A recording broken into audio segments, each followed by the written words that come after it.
আমরা আমরা আজকেও 1202টা মামলা প্রত্যাহারের অনুমোদন দিয়েছি, যেগুলো ফেসিবাদের সময়, বিগত ফেসিবাদী সরকারের সময় রাজনৈতিক উদ্দেশ্য প্রণোদিত মামলা ছিল।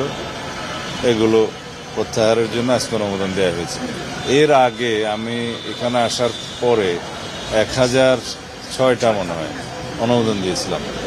আর যে সমস্ত মামলা প্রত্যাহারের জন্য বিগত ইন্টারিম সরকারের সময় উদ্যোগ নিয়েছিল, রাজনৈতিক উদ্দেশ্যে হয়রানিমূলক, মিথ্যা এবং বানোয়াট মামলা দিয়েছিল বিগত 17 বছরে রাজনৈতিক কর্মী সহ অন্যান্য সমাজের বিভিন্ন স্তরের মানুষের বিরুদ্ধে, সাংবাদিক সহ, সেই সমস্ত মামলায় বিবেচনা করা হয়েছিল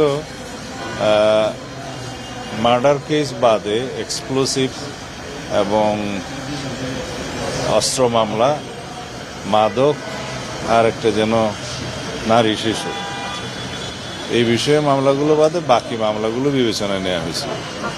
কিন্তু আমার বিরুদ্ধে বহু মার্ডার কেস দেওয়া হয়েছে, বিস্ফোরক তো আছেই, অস্ত্র মামলা আছে, রাজনৈতিক উদ্দেশ্যে এরকম মামলা দেয়া হয়েছে। এগুলো সত্যিকারভাবে যেগুলো রাজনৈতিক উদ্দেশ্যে দেয়া, এগুলো যাচাই বাছাই করে পুনরায় রাজনৈতিক মামলাগুলো প্রত্যাহারের বিষয়ে আমরা আর একটা উদ্যোগ নিচ্ছি, এবং এটা যাতে কোনো অপব্যবহার না হয় সেজন্য যথেষ্ট সতর্কতা অবলম্বন করার জন্য কি করা যায়, কিভাবে যাচাই বাছাই কমিটি করা যায়, সেগুলো চিন্তা করছি। এটা আজকে কালকের মধ্যে সিদ্ধান্ত হবে।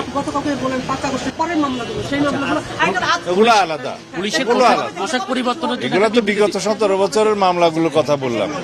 কিন্তু 5 আগস্টের পরে যে সমস্ত মামলায় শয়ে হাজারে হাজারে আসামি করা হয়েছে, এরকম কিছু মামলা আছে।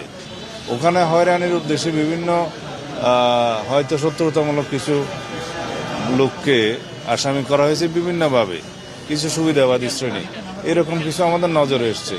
এগুলো যাচাই বাছাই করে আমরা ফাইন্ড আউট করবো, একটা বিহিত ব্যবস্থা করতে হবে, কারণ আইনের শাসন প্রতিষ্ঠা করতে হবে। আর মামলাবাজির মধ্য দিয়ে যদি কারো হয়রানি হয়